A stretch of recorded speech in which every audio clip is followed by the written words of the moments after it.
Assalamualaikum warahmatullahi wabarakatuh.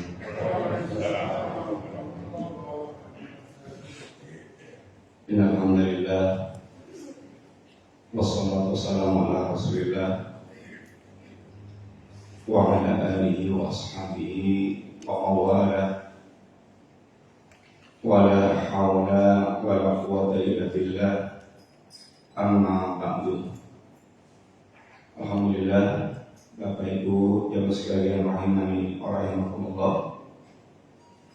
Insyaallah kita melanjutkan pembahasan yang terambil dari kitab Tauhid, pembahasan dalam rangka untuk memperbaiki dan meluruskan muamalah kita dengan Allah Subhanahu wa taala yang merupakan dasar untuk membangun muamalah terhadap sesama hamba. Kalau muamalah kita dengan Allah baik, insya Allah muamalah kita kepada para hamba Allah juga akan baik. Kalau muamalah kita dengan Allah buruk, maka muamalah kita kepada para makhluk seandainya kelihatan baik, maka kebaikan itu tidak akan bermanfaat.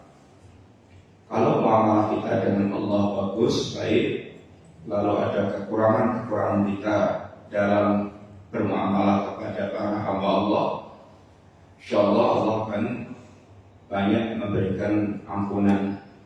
Sehingga yang mesti kita perhatikan pertama adalah bagaimana kita memperbaiki muamalah kita dengan Allah Subhanahu wa taala.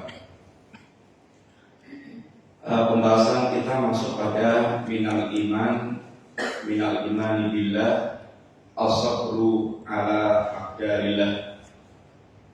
Termasuk di antara keimanan kita kepada Allah Subhanahu wa taala adalah bersabar terhadap takdir Allah Subhanahu wa taala. Sekalian, iman kepada Allah adalah fondasi seluruh keimanan.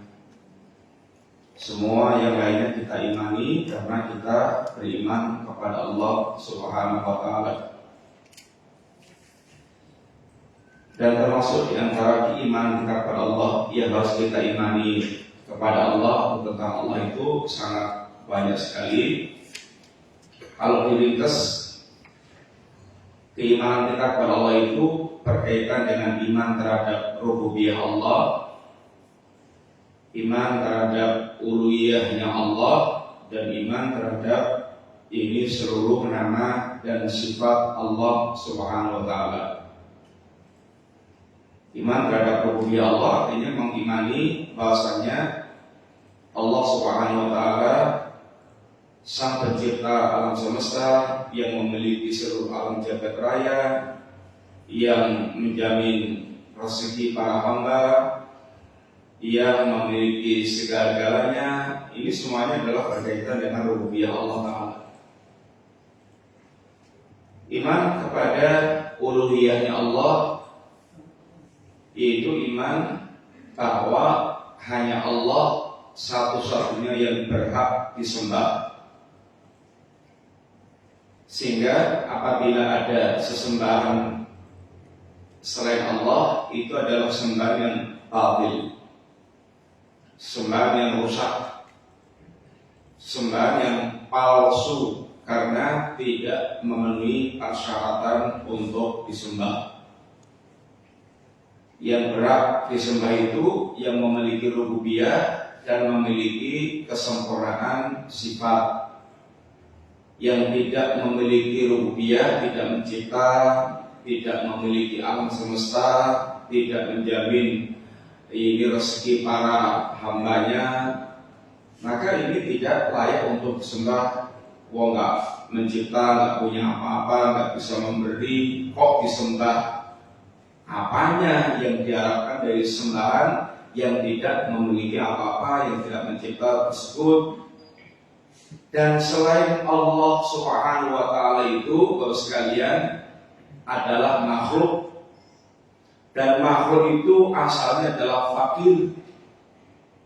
Kalau ada makhluk yang kelihatannya sugih, bergedu, kaya raya, itu hanya sekedar pemberian dan pinjaman dari Allah Ta'ala, dan Allah bisa mencabut seketika.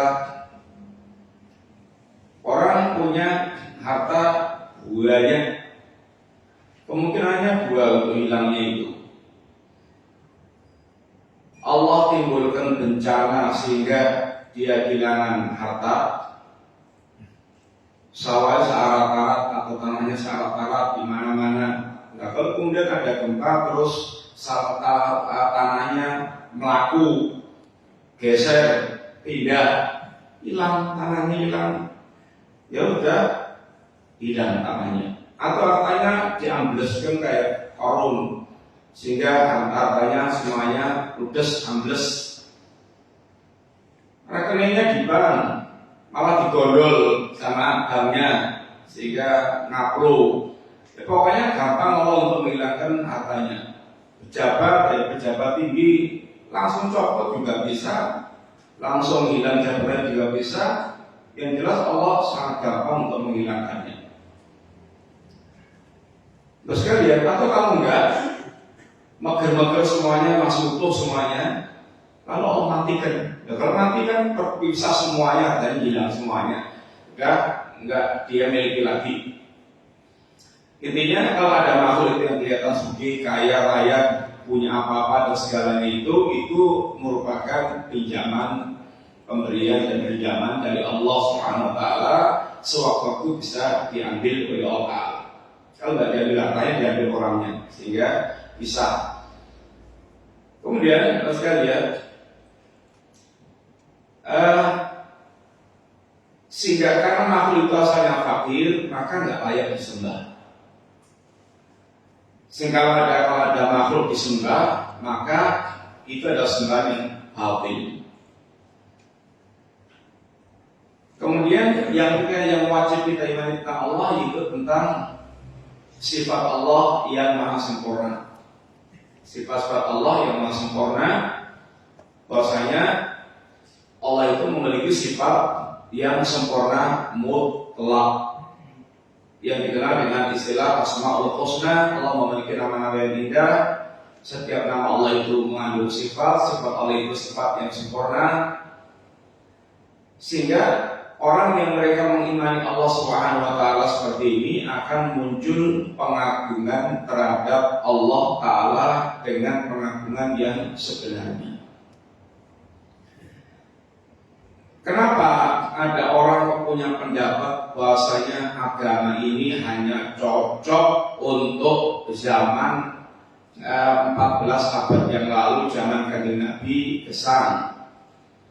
Karena diantaranya rusak keimanannya kepada Allah. Allah itu dibayangkan kayak makhluk yang otaknya terbatas, sehingga pikirnya itu hanya mikir sesaat. Kalau mereka mengimani Allah itu zat yang maha berilmu, zat yang maha tahu, Allah itu tahu semua yang masa lalu, semua yang akan datang, semua yang global, semua yang rinci, tahu dengan sangat detail rinci-rinciannya, yang terjadi, yang belum terjadi, yang tidak terjadi, yang tidak terjadi, kalau terjadi bagaimana, semuanya Allah tahu. Kalau orang mengimani Allah dari sisi sifat Allah Al-Alim, ini sifat Allah ilmu seperti ini, dia tidak akan mobil ngapunten, tidak akan sok pemaken terhadap syariat Allah Ta'ala, sehingga merubah-rubah, merevisi, memodifikasi seakan-akan pendapatnya, pikirannya, kemudian itu jalan pikirannya dianggap lebih baik, lebih solutif, lebih memberikan solusi untuk masalah kehidupan, sehingga syariat Allah disingkir-singkirkan. Nah, kalau yang melakukan seperti itu orang kafir, itu sampun pantes, namanya kafir itu nggak beriman, sehingga dia singkang-singkangkan agama, itu memang sudah perbuatannya menunjukkan kekafirannya. Tapi kalau yang melakukan seperti itu orang yang mengaku muslim, ini semuanya kebanten, wong dia itu bersyahadat, bersaksi tentang Allah dan Rasulullah, tapi agama digajul-gajul, disingkir-singkirkan. Ini menunjukkan tentang kemunafikannya, tidak jujurnya dia di dalam bersyahadat la ilaha illallah Muhammad Rasulullah. Mending rasa sadar sehingga bebas, gajuli agama itu bebas, ngeprui agama bebas, sehingga memang nggak punya sadar. Kalau sadar kemudian ngeprui agama, itu menunjukkan dia nggak jujur di dalam bersyahadat. Terus kalian, di antara kita iman tentang Allah adalah berkaitan dengan iman, ini as-sabru ala qadarillah. Ini termasuk iman para takdir Allah. Allah yang mentakdirkan segala-galanya. Kemudian di antara sikap yang harus kita miliki adalah bersabar terhadap takdir Allah Ta'ala. Sehingga pelajaran tauhid itu sangat berkaitan erat dengan terwujudnya kesabaran terhadap Allah, kesabaran terhadap takdir-takdir yang menimpanya. Sekalian, as-sabru maknanya adalah al-man'u, yaitu menahan diri. Sehingga orang yang bersabar itu dia pandai untuk menahan diri. Kalau dalam agama kita menahan diri maksudnya menahan diri dari lisan yang mengucapkan kalimat-kalimat yang tidak benar, menahan diri dengan hati yaitu tidak suudzon kepada Allah Subhanahu wa taala, menahan diri dengan anggota badan yaitu dari melampiaskan yaitu protesnya terhadap musibah yang menimpa dia. Sehingga seorang mukmin yang bertauhid dia menjadi semakin sempurna tauhidnya, semakin sempurna kesabarannya, sehingga semakin sempurna dalam mengendalikan lisan, semakin sempurna dalam menata hati, semakin sempurna di dalam yaitu memanage amalan anggota badan. Ini adalah berkaitan dengan kesempurnaan tauhid seorang muslim. Terus kalian, sabar itu salah satu di antara dua sifat yang akan menjadikan seorang itu terangkat ke derajat pemimpin. Orang bisa tinggi derajat agamanya itu satu di antaranya karena punya kesabaran. Allah menjelaskan di dalam ayat, wa ja'alna minhum a'immatan yahduna bi amrina. Kami jadikan di antara mereka itu a'imah, yaitu para pemimpin. Pemimpin itu terdepan, menjadi teladan. Dia yahduna bi amrina, mengarahkan manusia dengan petunjuk Allah Subhanahu wa taala, sehingga membimbing manusia dengan petunjuk Allah. Pertanyaannya, dengan sebab apa seorang itu terangkat menjadi imam, menjadi orang yang terdepan, orang yang derajatnya tinggi? Lama sabaru, disebabkan karena kesabarannya. Wa kanu bi ayatina yuqinun, dan mereka ini orang yang betul-betul yakin terhadap ayat Allah, dan mereka orang yang yakin terhadap ayat Allah Subhanahu wa taala. As-sabru wal yakin, ini adalah dua sifat yang akan mengantarkan seorang ke derajat ini imam. Yang dengan kesabarannya itu, maka dia akan istiqomah di atas kebenaran. Dia tidak gampang kepleset-pleset godaan. Dia tetap sabar menghadapi segala yang akan menyeret kepada penyimpangan. Sabar. Sabar itu dibutuhkan dalam segala kondisi. Betul yang ceblon nikmat ya harus sabar. kemudian tertahan dari nikmat, ya harus sabar. Jadi orang kaya harus sabar. Wong sugih harus sabar. Iya. Pripun niku? Wong sugih sabar. Ya sabar, diantaranya sabar dari ngecakkan hartanya pada perkara-perkara yang haram. Sebab kadang-kadang dengan tadi nek pun sugih itu pikirannya macam-macam. Dia dimudahkan untuk melakukan segala perkara yang menyimpang.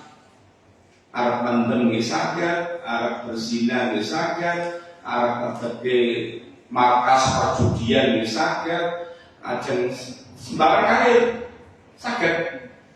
Dan nafsu itu asalnya suka memerintahkan, mendorong kepada perkara-perkara buruk. Inna nafsa la ammaratun bisu.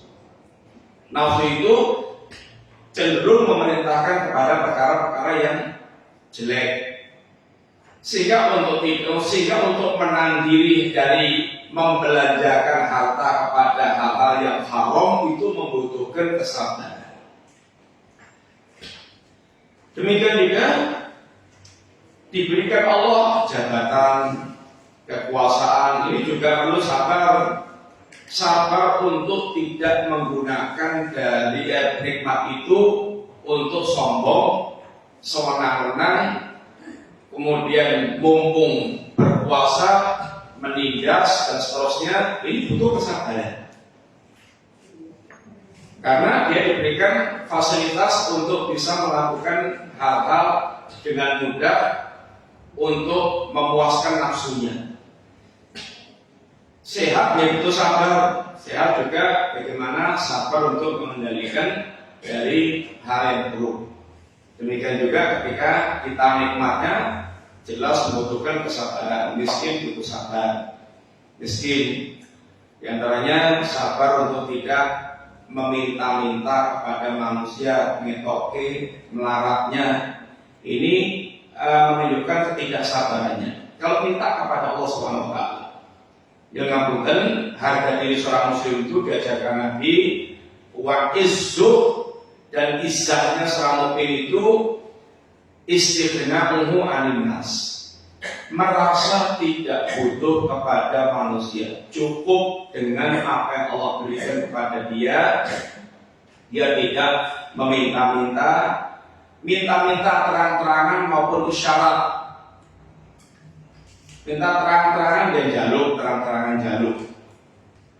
Isyarat ya isyarat. Jamu aku ini, jane aku iman. Dia nggak punya senang bawa nyok. Ada isyarat dia minta, sehingga ini akan menjatuhkan harga diri. Dan pekerjaan minta-minta itu sama kita pekerjaan favorit. Sehingga suruh pensiun boten purun, ganti macul piro gajinya macul, mending yang ngatung diri sehari bisa 200.000, 300.000. Nek tolong 1.200.000 pengen sak ulang gitu. 6 yuto gaji direktur, pengemis saged 6 yuto, saged 7 yuto, 10 yuto, macul sebulan 1 yuto, 1,5 juta, kemerangkau, kembrobios. Ini akhirnya minta-minta jadi pekerjaan favorit. Tapi ini adalah pekerjaan yang hina.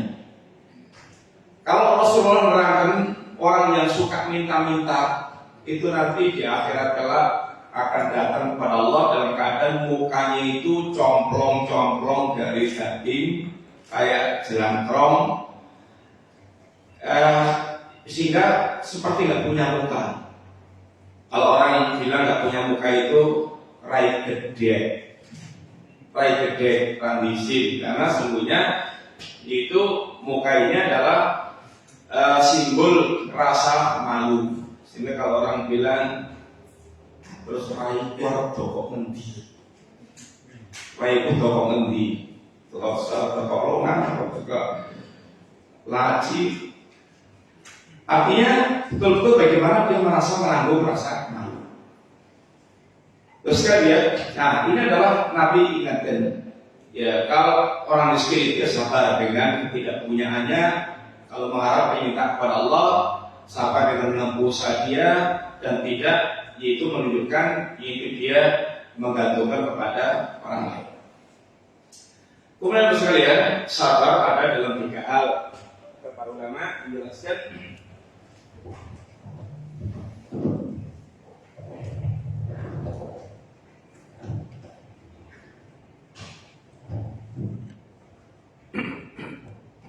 as-sabru artinya al-manqu, yaitu menahan, pandai menahan diri dari hal-hal yang tidak disukainya, al-manqu. Atau orang bilang juga ihtimalun nafsi alal makarih, ihtimalun nafsi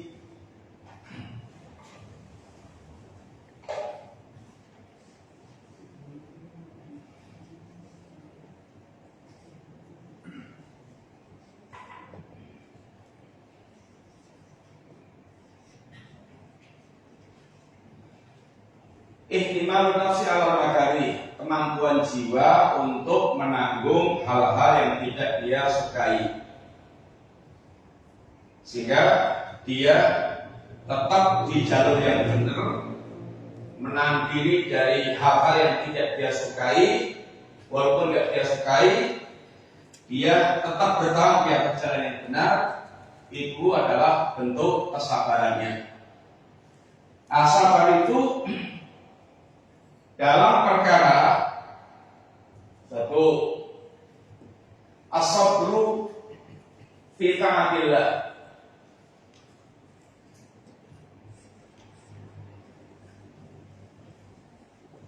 sabar di dalam mentaati Allah Subhanahu wa taala. Mentaati Allah itu butuh kesabaran. Yang butuh sabar, yang butuh bertahan taat. Karena rata-rata sekalian, ketaatan itu secara nafsu boten dipun remeni, gak disukai. Rata-rata tiang secara nafsu senang sholat atau senang boten sholat. Ya, senang boten sholat, ngokok sholat mereka kosong. Sehingga untuk dia bertahan di dalam ketaatan ini membutuhkan kesabaran. Datang ke masjid, terus berdirikan penglimo ke masjid, sholat ke masjid, poso bulan Ramadan, nek pun sugih di haji, di zakat. Itu rata-rata semua ketaatan itu secara nafsu, asal secara nafsu itu bukan diremeni illa marrahimar rabbu, kecuali nafsu yang sudah dirahmati Allah. Nafsunya itu sudah bisa menikmati ketaatan-ketaatan. Nafsu itu ramane maca Quran apa maca Quran? Dari Quran itu dibolak-balik nganti khatam itu mboten jelek-jelek. Nek Quran mbek buka pun angop.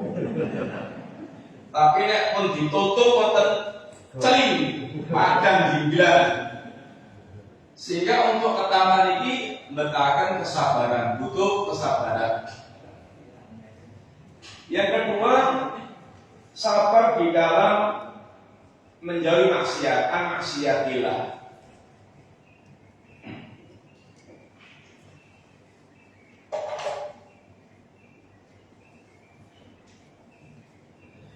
Sabar dari menjauhi maksiat. Maksiat itu, sekalian, niku mboten usah diajari pun gampang maksiat niku. Kados watu nglindi. Sehingga kalau untuk maksiat ini mikirnya itu enggak panjang-panjang, pendek. Sehingga kadang-kadang nek pun pengen maksiat itu kemudu, apa kemudu? Dan kudu kelakon. ojo kesuwen, nggak mati sih. Sehingga seakan-akan sudah nggak punya kesempatan lagi supaya segera dia bermaksiat. Nih kalau untuk taat itu nih mikirnya dowo, ditunda-tunda sesuk wae, sumben wae, sok wae, ditunda-tunda terus. Tapi kalau maksiat itu perasaannya itu ndang-ndang kendang dilakoni, kendang kelakon sehingga dia bisa menikmati maksiat. Nah, sehingga untuk dia bertahan dari menjauhi maksiat itu membutuhkan kesabaran. Kalau saya cara melaku, taat itu munggah pakai tenaga, minggat itu sehingga dia perlu kekuatan. Nek maksiat ini mudun jojrok itu dengan gelinding gitu aja, gak pakai kekuatan saged. Sehingga untuk dia menahan diri dari maksiat itu membutuhkan kesabaran. Yang ketiga sekalian, yaitu sabru ala aqdarillah. Sabar terhadap takdir Allah Subhanahu wa taala, yaitu musibah-musibah yang menimpa seorang atau menimpa manusia. Musibah macam-macam, ya musibah berkaitan hartanya, musibah berkaitan dengan dirinya, musibah berkaitan dengan keluarganya, musibah bencana alam. Ini semuanya membutuhkan kesabaran untuk mensikapi ini musibah tersebut. Sekalian, berkaitan dengan kesabaran, konten dua hal yang penting, konten kali perkawis ini kan sangat penting. Yang pertama, sabar itu harus ikhlas. Yang sabar itu harus ikhlas. Allah mengatakan, walladzina sabaru ibtigha'a wajhi rabbi.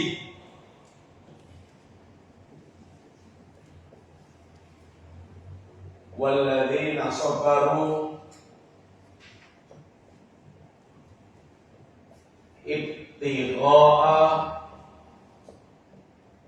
wajhi rabbi. Orang-orang yang sabar, yang sabarnya itu ibtigha'a wajhi rabbi. Sabarnya itu dalam rangka mencari wajah Allah. Sehingga ada orang yang sabar ini bukan karena mencari wajah Allah Ta'ala, cari lemah, cari pujian, supaya dia tetap ditokohkan di masyarakat, supaya dia tetap digelari orang yang baik dan mulia. Ini sabar yang bukan karena Allah Ta'ala. Yang diinginkan adalah sabarnya itu mencari wajah Allah.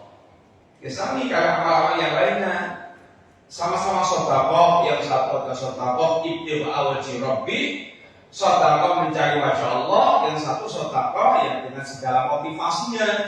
Kontennya sedekah karena mau pilihan, terus DPR atau di lurah atau terus camat, bupati, konten sedekah supaya dipuji orang, sedekah karena ada kepentingan macam-macam. Yang diinginkan adalah sabarnya itu karena mencari wajah Allah Subhanahu wa taala, sehingga membutuhkan motivasi pengagungan kepada Allah, sehingga bersabarnya betul-betul mencari wajah Allah Ta'ala. Nah, ahli tauhid itu dituntut kesabarannya itu karena mencari wajah Allah Subhanahu wa taala. Yang kedua, sekalian, dalam masalah sabar yang penting itu diantaranya yang kita ketahui bahwa sabar itu tidak akan terwujud illa billah. Ini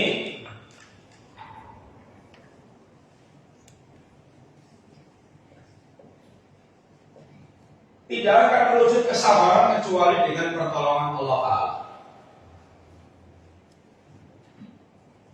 Yang Allah katakan wasbir wa ma sabruka illa billah.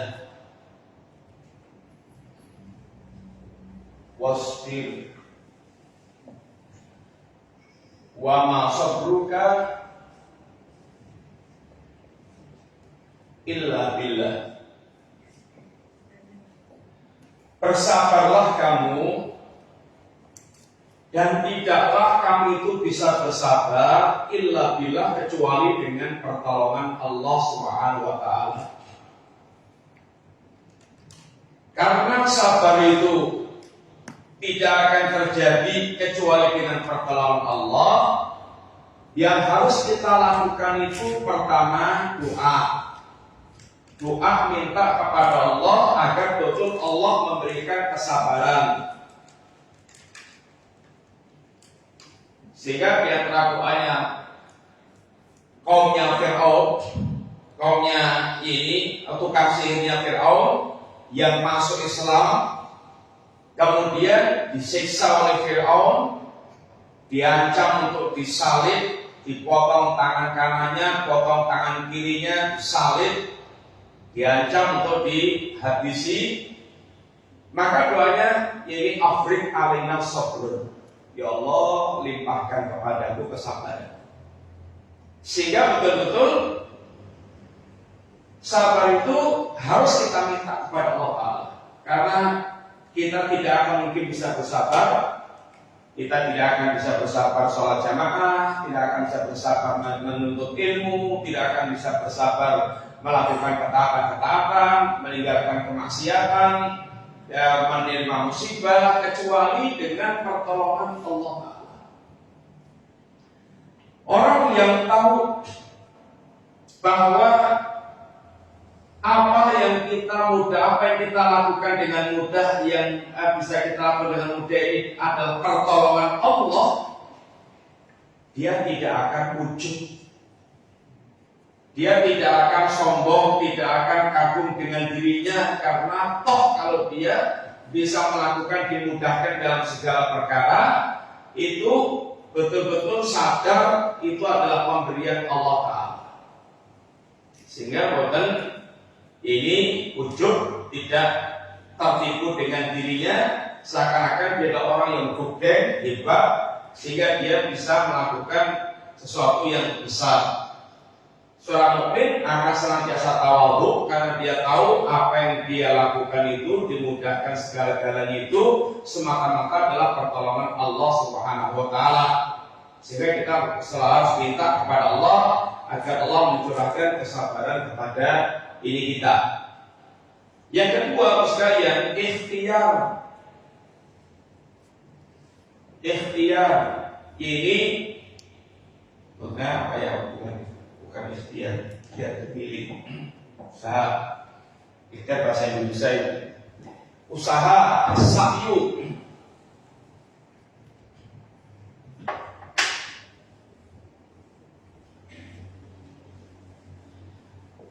Berusaha, ada langkah-langkah, ada usaha untuk dia melatih diri bersabar. Sabar itu perlu latihan. Dan semua amaliyah-amaliyah yang gudeng itu membutuhkan latihan. Pegulat yang gudeng ngeplek langsung gepeng, itu dari pegulat yang gudeng itu ngangge latihan boten. Latihan terus. Tukang napa niku ngeboke bal basket, ya tuh. Basket untuk menjadi pembasket yang top markotop niku, itu latihannya ekstra.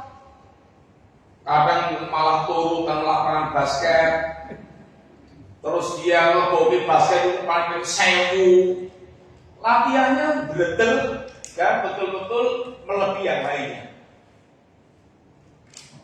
Sehingga untuk mempunyai kesabaran yang tinggi juga itu membutuhkan ikhtiar, membutuhkan latihan. Maka Nabi katakan Wa man yusabbir, barang siapa yang mereka ini melatih dia untuk bersabar, yusabbirullah, Allah akan memberikan kesabaran kepada dia.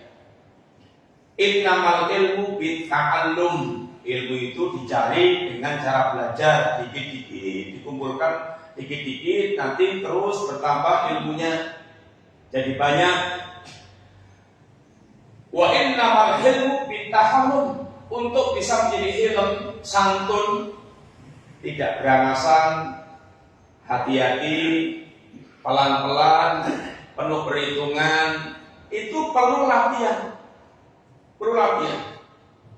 Sehingga akhlak, membentuk akhlak itu ada akhlak yang jibiliyah, istilahnya akhlak pemberian Allah Ta'ala, dan ada akhlak yang yaitu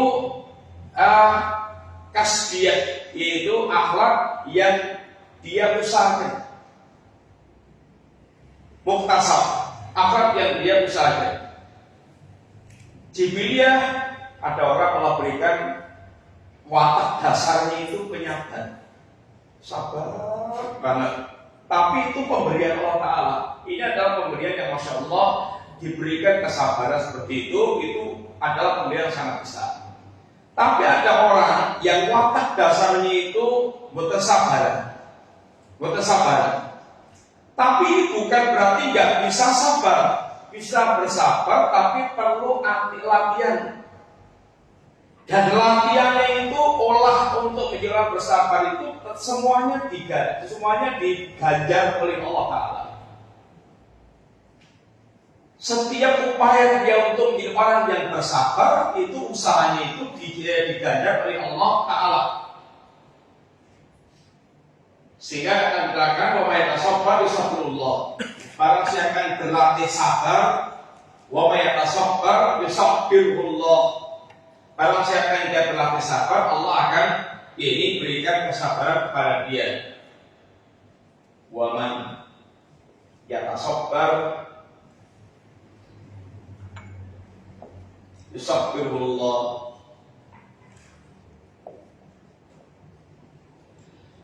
Nabi katakan, barang siapa yang berlatih sabar, yatasabbar yusabbirullah,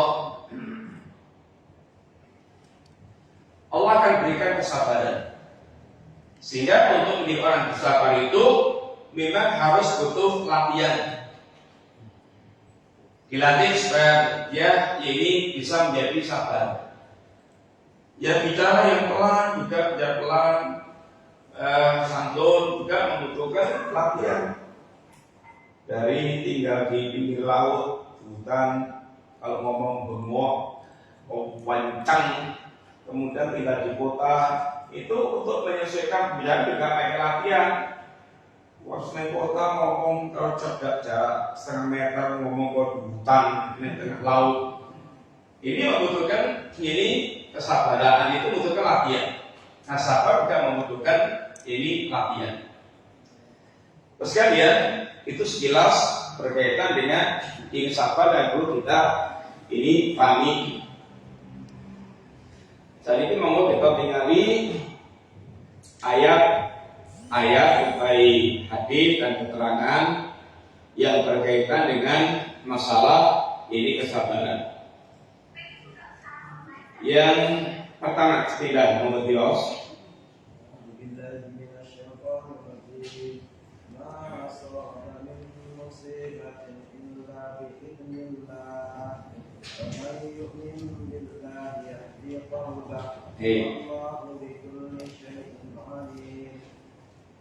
Allah mengatakan, ma asaba min musibatin illa biidznillah. Tidak ada satupun musibah yang menimpa manusia illa biidznillah, kecuali semua itu terjadi dengan izin Allah Subhanahu wa taala. Wa may yu'min billah, barang siapa yang dia beriman kepada Allah, yahdi qalbah, Allah akan menunjuki hatinya, Allah akan membimbing hatinya. Wallahu bikulli syai'in alim, dan Allah Maha tahu atas segala sesuatu. Terus sekalian, Allah tegaskan, ma asaba min musibatin illa bi'idznillah.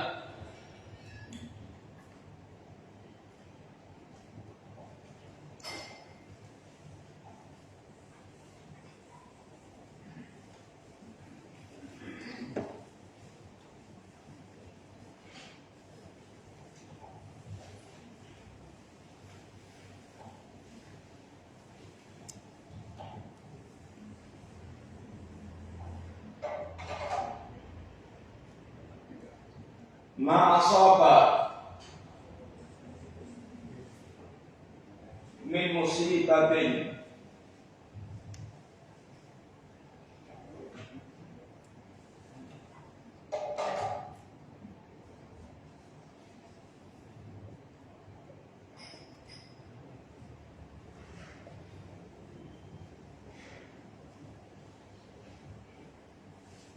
tidak ada satupun musibah yang menimpa kecuali dengan izin Allah Subhanahu wa taala. Artinya segala sesuatu yang terjadi itu semuanya dengan izin Allah. Maksudnya izin Allah, ini takdir Allah Subhanahu wa taala. Dengan takdir Allah taala. Takdir Allah, izin Allah sekalian, ada izin yang sifatnya syar'i, ada izin yang sifatnya qauli. Yang sifatnya syar'i itu artinya semua yang diridai oleh Allah Subhanahu wa taala, dicintai dan diridai oleh Allah Subhanahu wa taala.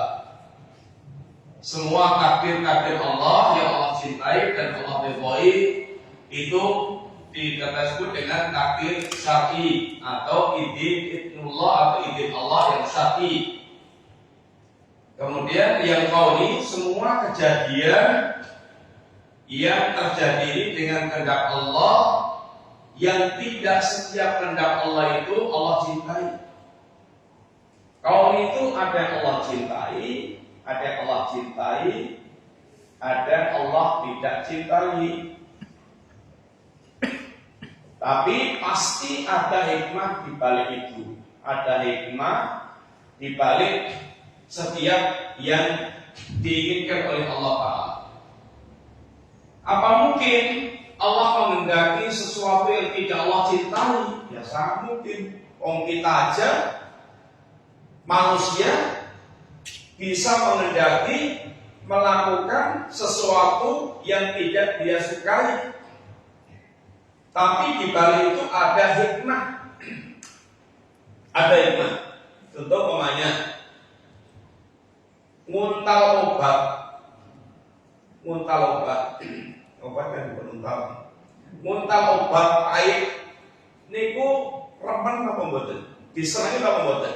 Mboten. Tapi dia lakukan kenapa? Karena ada tujuan lain. Ini artinya ada sesuatu yang dikehendaki walaupun tidak dicintai. Karena ada orang mikir itu setiap yang dikehendaki Allah itu pasti dicintai oleh Allah Ta'ala. Sehingga akhirnya hal-hal yang dianggap tidak baik itu diingkari dari kehendak Allah. Tidak mungkin ini adalah kehendak Allah Ta'ala. Sehingga dia mengingkari takdir Allah Subhanahu wa taala.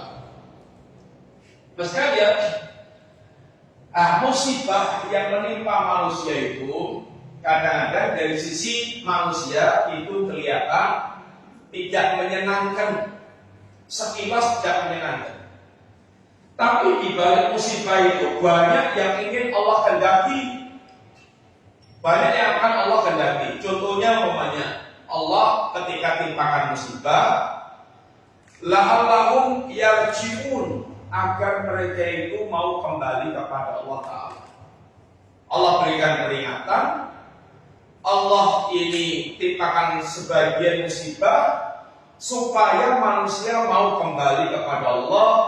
Kalau dia itu punya Allah dan kalau dia itu nggak bisa menolak ini kuasa Allah, dan selama ini dia ingat banyak sekali penyimpangan yang dia lakukan, sehingga supaya kembali kepada Allah.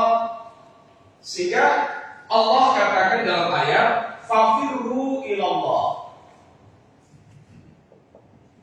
fafirru ilallah, larilah kalian kepada Allah Subhanahu wa taala. Fafirru ilallah, larilah kalian kepada Allah Subhanahu wa taala. Apa maksudnya fafirru ilallah, lari kepada Allah Subhanahu wa taala?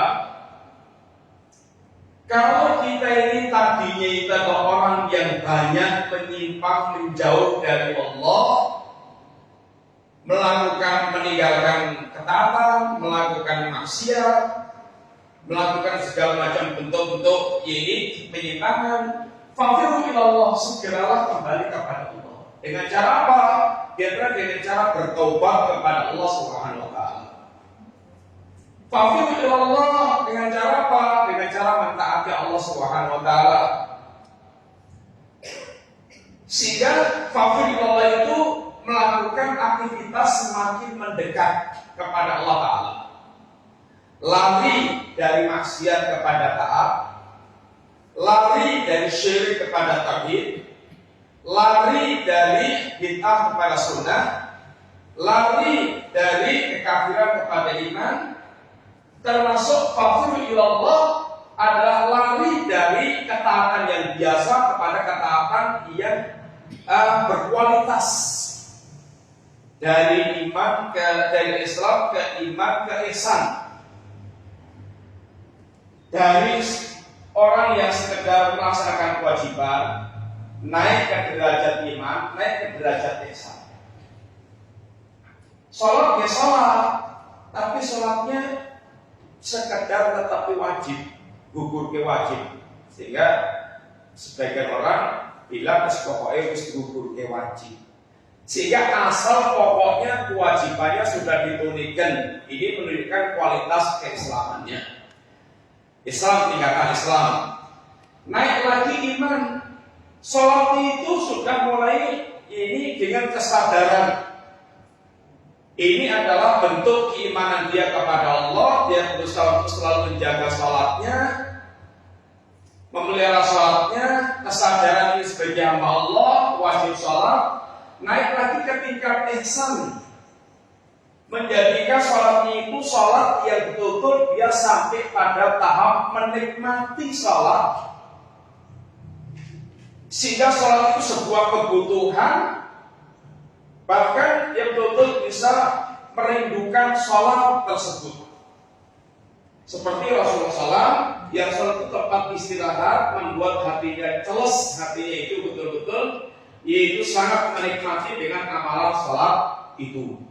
Ini namanya juga lari kepada Allah, lari dari yang biasa-biasa menuju kepada tingkatan-tingkatan di atasnya. Fafirru ilallah, supaya kita senantiasa kepada Allah. Termasuk diantaranya kita dengan musibah itu diingatkan oleh Allah Subhanahu wa taala, lalu yarjiun, agar mereka kembali kepada Allah, ingat kepada Allah yang selama ini dia boleh jadi tenggelam dalam kelalaian, sehingga supaya dia kembali kepada Allah taala. Wa ma asaba min musibatin illa billah wa ma yu'min billah, barang siapa dia beriman kepada Allah taala, wa ma yu'min billah, yahdi qalba, maksudnya beriman kepada Allah sekalian adalah beriman dengan ini takdir Allah taala. Beriman pada takdir Allah, bahwasanya musibah yang terjadi itu adalah semata-mata terjadi dengan takdir Allah taala, dengan sehingga dia mengenal persis ini musibah datang dari Allah taala. Orang yang menyadari bahwa musibah itu adalah datang dari Allah dengan takdir Allah, yahdi qalbah, Allah akan memberikan ini petunjuk kepada hatinya.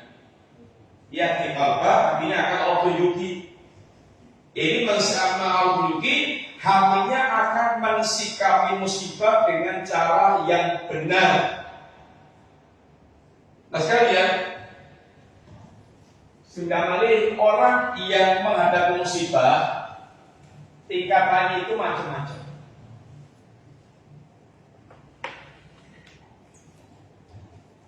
Orang yang mauqif,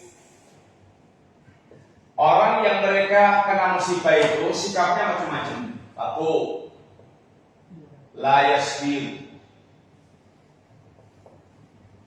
boten saged sabar. Sehingga lesannya juga muni-muni nerocos terus menunjukkan dia nggak sabar, yang mencela Allah, mencela orang yang disebab hilangnya rezeki dia, ratrimonan, sehingga lesannya ngoceh terus, ngoceh nyopros langsung atau ngoceh nyopros di medsos itu termasuk ngoceh, sama dia tulis di media sosial atau dia langsung ngomong niku sama bukannya. Hatinya protes, hatinya nggak bisa terima, nggak bisa terima. Sebagaimana kadang-kadang kalau musibah itu komentarnya mau itu sopo roman samu lah itu sopo. Kayaknya dia suci, nggak pernah berbuat dosa. Dosa itu seambrak-ambrak, hanya dia nggak pernah ngilu, itu bukan ngertos cacat-cacat yang ada pada dirinya. Maka ada syariat muhasabah, syariat untuk merenungkan diri, hari ini dosa apa yang sudah dia lakukan. Itu kalau dia mau merenung ya tiap hari itu dosanya banyak banget. Yang kedua, sabar. Ini orang yang mereka bisa bersabar. Bersabar itu kadar wajib, sekalian. Minimal seorang mukmin itu dengan musibah yang ada itu dia bisa bersabar, kadar wajib. Yaitu lesannya tidak mengeluh, hatinya tidak protes, dan dia tidak melampiaskan dengan anggota badannya karena nggak sabar. Yang ketiga, sabar ini dia tidak protes, tidak mengeluh, tapi masih merasakan pahitnya musibah, masih merasakan pahitnya musibah. Yang ketiga, tingkatan di atasnya adalah ridho. Ridho itu hatinya bisa berlapang dada, dia tahu persis ini musibah datang dari Allah, sehingga dia bisa menerima, hatinya bisa berlapang dada, legowo. Dalam menerima musibah itu legowo, sehingga tidak sumpah, tidak sesek. Yang lebih atas lagi puncaknya yaitu syukur. Orang musibah syukur dia, syukuran orang musibah. Betul itu maksud ikut. Yang dilihatnya itu sudah ini pahala, sawab, pahala yang dilihat itu. Jadi dengan keyakinannya seorang muslim ketika kena musibah, dia yang dilihat itu langsung pahala yang disediakan Allah atas musibah yang menimpa dirinya. Itu yang bisa membuat dia kemudian bisa bersyukur kepada Allah Ta'ala. Contoh penjaringan kehilangan harta 100 juta, sedih betul. Zaman pandemi dengan 100 juta ya jelas langsung dua-duanya mengkap-mengkap. Sedih, sangat sedih. Lalu umpamanya barang kehilangan 100 juta terus angsal 1 triliun. Nulis nama tak filmnya. Pusat triliun kedua saat itu bagaimana bisa masjid ini berikut. Nek terus itu ijal 1 triliun itu sangat pesen betul. Dia ngakak atau dia betul-betul sangat gembira. Lah tingkatan ini itu yang dia sudah ininya. Nek yang ngapunten ininya itu buatan kita foto masalah itu. Itu dilihat dengan mata hati keimanan. Kalau semuanya dilihat dengan mata kepala itu ya orang kafir pun bakal beriman kafir. Tapi yang dibutuhkan itu adalah ketajaman mata hati sehingga dia betul-betul dengan keyakinannya dia bisa meyakini sesuatu dan benar mempraktekkan dalam kehidupan. Orang yang tingkatannya membutuhkan keimanan yang sangat tinggi, sehingga betul-betul melihat semua janji keimanan itu seperti melihat barang nyata. Dan barang nyata. Nek sampeyan pun diumumkan sing salat subuh bakal mulai diamplopi 10 yuta, enten salat subuh boten. Ya mau apeh penampi atau bengi lungguh ke masjid iki iso salat subuh sebab badhe nyadok dapat 10 juta saben salat subuh. Tapi walaupun Kanjeng Nabi ngendika Quran al-fajr khairun minad dunya wa ma fiha, 2 rakaat fajar itu lebih baik dari dunia dan seisinya. Dunia dan seisinya itu ya Alphard, ya semobil sport, ya rumah mewah, ya segala macam. Kata saya tertarik boten. Malah orang ketok. Masalahnya boten ketok. Boten ketok motong, betul lagi dicekel sehingga derek dirasani derek instan. Itu yang membuat tertarik itu membutuhkan keimanan. Sekalian ini sikap dan sikapi ini kesalahan musibah. Orang yang mereka mengimani takdir Allah Subhanahu wa taala atas musibah, Allah akan bimbing hatinya itu untuk bisa memiliki sikap yang benar di dalam menghadapi musibah-musibah Allah.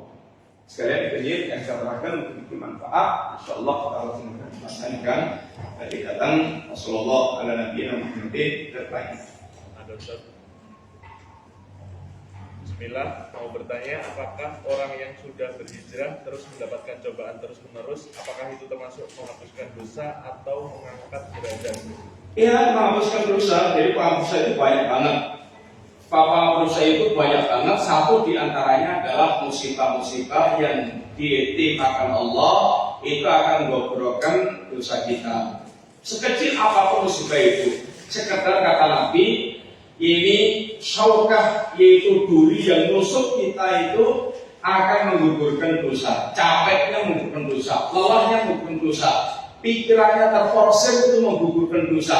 Seorang mukmin itu yang ngapunten tidak ada tetesan keringat yang sia-sia, itu diantaranya akan menghapuskan dosa. Dia capek, letih, kemudian kesel, kemudian ada kesedihan, ini semuanya akan bisa menjadi penggugur dosa.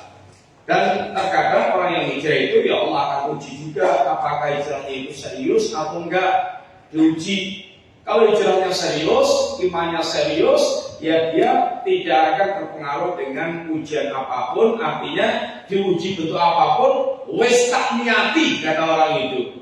Wis tak niati. Ya udah tak niati itu, dia akan cancut tali londo, apapun rintangan yang dia hadapi akan dia selesaikan. Itu kalau dia betul-betul punya niat. Tapi kalau dia enggak bulat tekadnya, niatnya, nanti hijrah tapi diuji sedikit, balik lagi jelek karena dia tidak siap dengan kondisi atau dia enggak serius. Diuji Allah ternyata dia enggak lolos atau enggak lulus. Wallahu a'lam. Nah, cukup sekalian, katakan jazakumullah khair. Wassalamualaikum warahmatullahi wabarakatuh. Subhanakallahumma wa bihamdika asyhadu an la ilaha illa anta astaghfiruka wa atubu ilaik. Assalamualaikum warahmatullahi wabarakatuh.